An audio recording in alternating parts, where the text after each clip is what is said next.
Teng Jimeng joins us now from Beijing. He's a senior fellow at the Center for China and Globalization. Sir, great having you. What sparked moviegoers in China?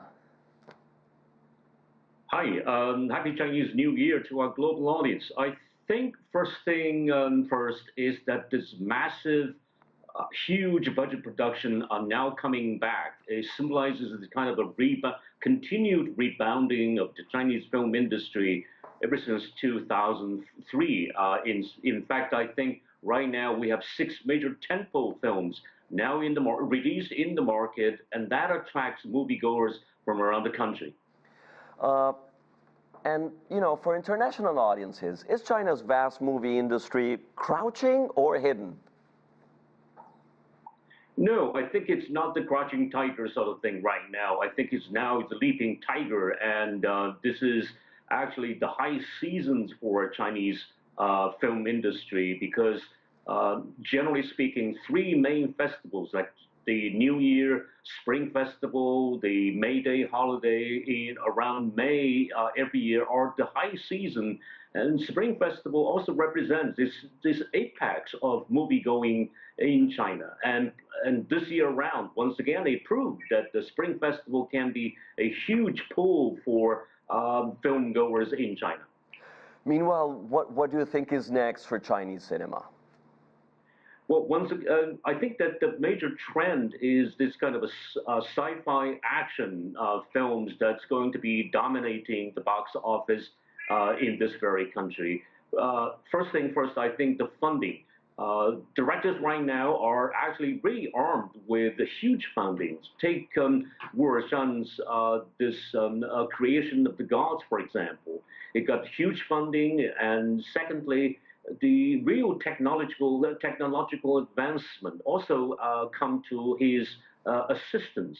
Look at the huge fight sequence in this very sci-fi action, historical epic, and Chinese mythology. It creates a real hybrid kind of appeal to audience here in China and also the international community. And about sci-fi, sci-fi is big on technology. And technology is a very competitive space in the entertainment industry. Which trends do you see there?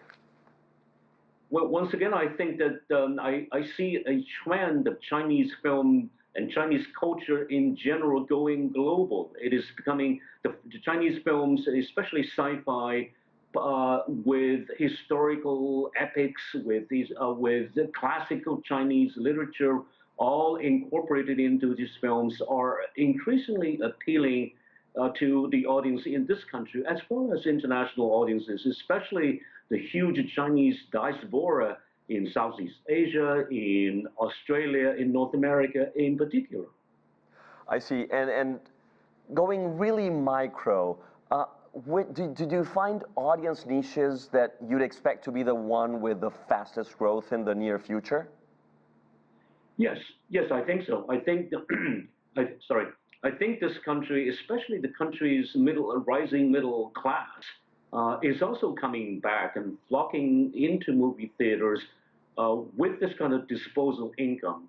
Yesterday, I actually went to a movie theater and checked out a movie, and I found it's basically packed with this middle class, especially films that we call the family-centric films, such as the Bunny Bears and Ne Zha Second.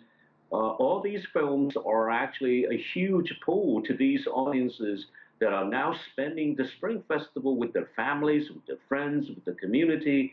And so films are now increasingly become the kind of a family event and also community event, representing this huge celebration of a traditional festival with this traditional culture right now put on the huge screen. Teng Jimeng, thank you very much. Great having you.